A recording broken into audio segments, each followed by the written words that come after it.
वालेकुम सलाम वरहमतुल्लाह। जी मैं नारावाल से बोल रहा हूँ। जनाब कैसे हैं आप? अल्हम्दुलिल्लाह ठीक ठाक। जी ये दो सवाल है मेरे जी। फरमाइए। पहला तो ये है कि तकबीर तहरीमा से क्या मुराद है, कब तक आदमी नमाज के अंदर दाखिल हो जाए तो उसे तकबीर तहरीमा आप शुमार करेंगे, तकबीर तहरीमा उसे मिल गई है? नहीं, तकबीर तहरीमा आपने नहीं लफ्ज इस्तेमाल सही किया, तकबीर उला आप पूछना चाहते हैं। तकबीर उला जी। तकबीर तहरीमा तो जब भी कोई आकर शामिल होगा अल्लाह अकबर कहेगा, नमाज शुरू करने वाली तकबीर को तकबीर तहरीमा कहते हैं। अच्छा वो तो किसी रकत में भी आकर वो कहेगा तकबीर तहरीमा रहेगी जी। तो तकबीर उला आप तकबीर उला की बात कर रहे हैं कि उसका जो स्वाब बयान हुआ वो कब तक हासिल हो सकता है, तो इस बारे में लोगों की राय तो कई है, मगर सही बात तो यही है ना कि जो इमाम के साथ शुरू में आकर अल्लाह अकबर कहे तकबीर उला तो उसको मिली। कहने वाले तो कहते हैं कि रुकू से पहले पहले भी आकर कह ली तो तकबीर उला शुमार होगी, मगर ये बेदलील ही बात मारो। कुरान और सुन्नत के हवाले से बताएं। कुरान और सुन्नत के हवाले से यही बात ठीक है कि इज़ा कब्बर अल इमाम फकब्बिर, जब इमाम ने अल्लाह अकबर कहा इसलिए शुरू से आकर ना खड़े होना चाहिए और वो पानी चाहिए, तकबीर उला तो फेर ही है, वरना ना खाम खा की बात नहीं है। नहीं अगर किरत के बाद शामिल हो तो किरात के बाद शामिल मैंने कह दी ना, बात कहते हैं रुकू से पहले भी आकर कह लिया, मगर ये कहते ही है ना, कोई इसकी दलील तो नहीं। दलील तो इसी बात की कि जब इमाम अल्लाह अकबर कहे तो तुम अल्लाह अकबर कहो। अच्छा शुरू से होना चाहिए ना, शौक पैदा करना चाहिए ना। हाँ जी हाँ जी है ना। जी जी ठीक है। फिर अच्छा जी दूसरा सवाल है कि क़यामत के दिन एक तराजू में नेकियां होंगी, दूसरे में बुराइयां होंगी। अगर नेकियों वाला पलड़ा झुक गया तो जन्नत में, बुराइयों वाला झुक गया तो जहन्नम में। जी तो ये भी आता है कि क़यामत के कुरान पाक में शायद ये तर्जमा है कि जो छोटी सी नेकी करेगा वो भी देख लेगा, जो छोटी सी बुराई करेगा वो भी देख लेगा। कुरान मजीद में ये सूरह ज़लज़ाल में ज़लज़लत का आखिर है, फमन यामल मिस्काल ज़र्रतिन खैरन यरा वमन यामल मिस्काल ज़र्रतिन शर्रन यरा। हाँ जी, तो एक तरफ नेकी का हुक्म है कि वो भी देख लेगा, बुराई भी देख लेगा, दूसरी तरफ जो अगर उसकी एक नेकी ज्यादा है तो वो नेकियों वाला पलड़ा झुक गया तो क्या वो जन्नत में जाएगा? तो अगर जो वो गुनाहों वाला पलड़ा है उसमें हुकूकुल इबाद भी तो होंगे, तो फिर उसका क्या बनेगा? हुकूकुल इबाद वाले जन्नत में नहीं जाएंगे। हुकूकुल इबाद जब तक उसका हिसाब ना हो ले, ये बड़ा नाजुक हिसाब होगा, अल्लाह अपना दे। अल्लाह के रसूल अलैहि सलाम ने जब पूछा कि लोगों मुफलिस कौन है, कंगाल है, तो लोगों ने कहा जिसके पास रुपया पैसा नहीं। फरमाया नहीं, मुफलिस असल में वो होगा जो नमाजें लाएगा पहाड़ों जितनी, रोजे हज ज़कात वगैरह, मगर उधर किसी को गाली दी हुई, किसी का माल खाया होगा, किसी को बुरा बुरा कहा होगा, वो अल्लाह की अदालत में कहेंगे मैं हमारा इंसाफ कर अल्लाह, तो अल्लाह पाक फिर कहेंगे कि इनकी नेकियां ले लो। इस आदमी की जितनी नेकियां वो लेकर जितने में राजी होते।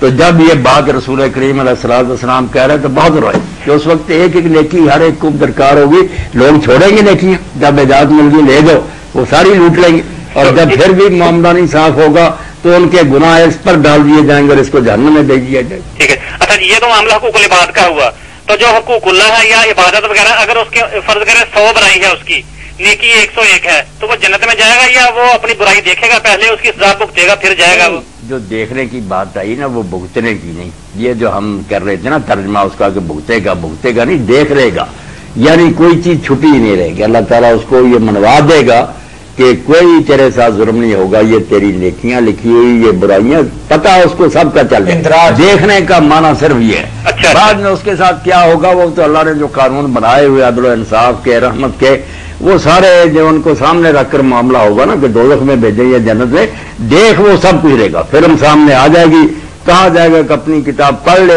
वो खुद मानेगा कि हाँ मैंने ये जुर्म किए या ये नेकियां मैंने की है।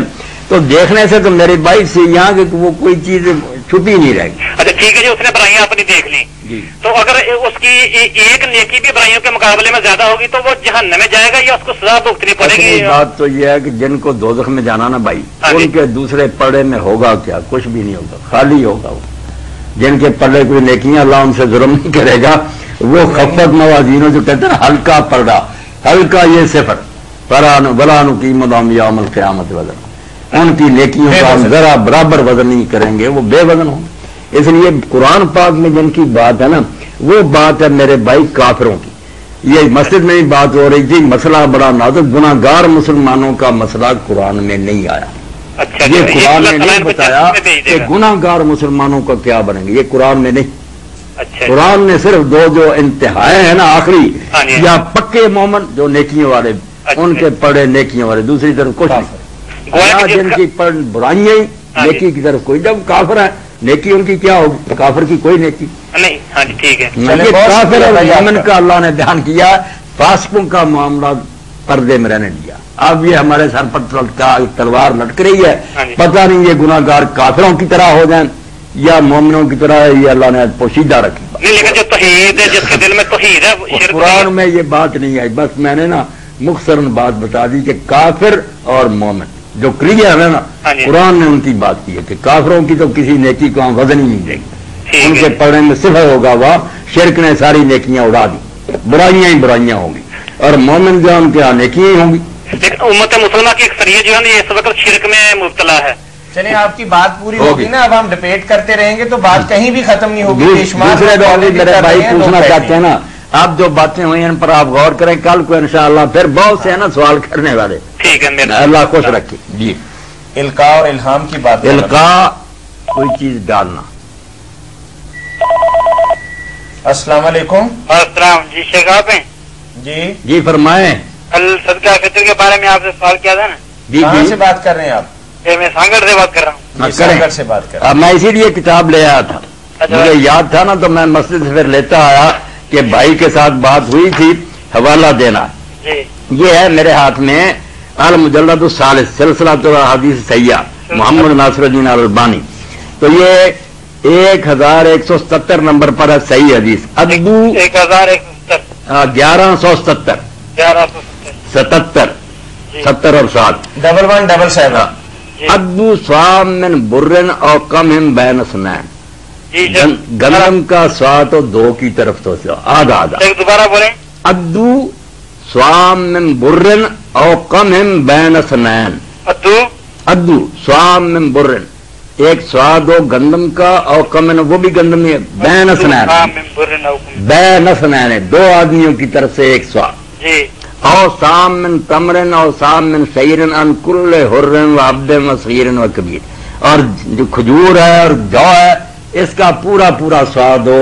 حوالہ کیا ہے اس کا؟ او سام من تمرن. نہیں حوالہ اخرج الدارقطنی و احمد. اور لکھا کل تو وہذا اسناد رجال اسقاط اللہم تختلفوا فی صحبت عبداللہ بن سالبہ لیکنہ قال فی حاضر روایت غیر انا بھی ہے فہو مسند. آگے پھر لکھی ہے اس کا ورد دیا ورواہ فی سنن دارقطنی نے 225 نمبر بسند صحیح عن جابر مرفوعا دون ذکر الحلوہ. آپ یہ کتاب دیکھ لیں نا کہیں لائبریری سے یا جہاں سے بھی. دارقطنی تو ہے وہ سلسلہ نہیں ہے. سلسلہ منگوا لینا کہیں سے. نہیں سلسلہ بھی منگوا لیں. دارقطنی سے بھی 223 اور 224 اور 225 نمبر نکال لیں. 223 حدیث نمبر ہے. ہاں حدیث نمبر. دارقطنی جو ہے نا وہ 223 24 اور 225. اور یہ سلسلہ اگر ملے تو میں نے بتا دیا کہ تیسری جلد ہے 1170 نمبر ہے. اور صفحہ چاہیں تو 170 171 172 تین صفحوں پر بحث کی ہے. 170 نہیں 1000. وہ تو حدیث کا نمبر ہے نا 1177. یہ تو تیسری جلد یہ صفحہ نمبر بتا رہے ہیں. اب میں نے جو ساتھ بتایا نا صفحہ نمبر 170 171 172. تو اجناس کے علاوہ دوسری چیز دینا اس کے بارے میں تھوڑا تفصیلی بتائیں. اس کے بارے میں سا کا لفظ استعمال ہوا نا جیسے مولانا پڑھ رہے تھے. باقی جتنی جنس ہیں وہ سا ہے. نہیں اجناس کے علاوہ یعنی رقم نقدی دینا یہ وہ پھر اسی کے حساب سے دینی. کوئی دلیل ہے اس میں؟ دلیل ہے وہ بھی اگر چاہتے ہیں اگر آپ پوری طرح تو کل انشاءاللہ. کل یہ رسالہ سامنے باقاعدہ چھپی تھی مصنف ابن ابی شیبہ مل جائے نا. مصنف آپ کے ہاں ہوگی انشاءاللہ تو مصنف ابن ابی شیبہ میں یہ نکال لیں کہ ان لوگوں کا بیان جنہوں نے یہ کہا کہ اس کی بجائے جنس کی قیمت دی جا سکتی. یہ صحابہ اور تابعین سب کے فتوے ابن ابی شیبہ میں فتوے مل جائیں گے سارے. صحابہ کرام نے دیے. ہاں صحابہ کرام اور بعد میں تابعین سب کے فتاوا نا وہاں مل جائیں گے. مصنف ابن ابی شیبہ. اہل شام میں کہاں؟ اہل شام میں نے نوٹ کر رکھا کہ وہ کون سے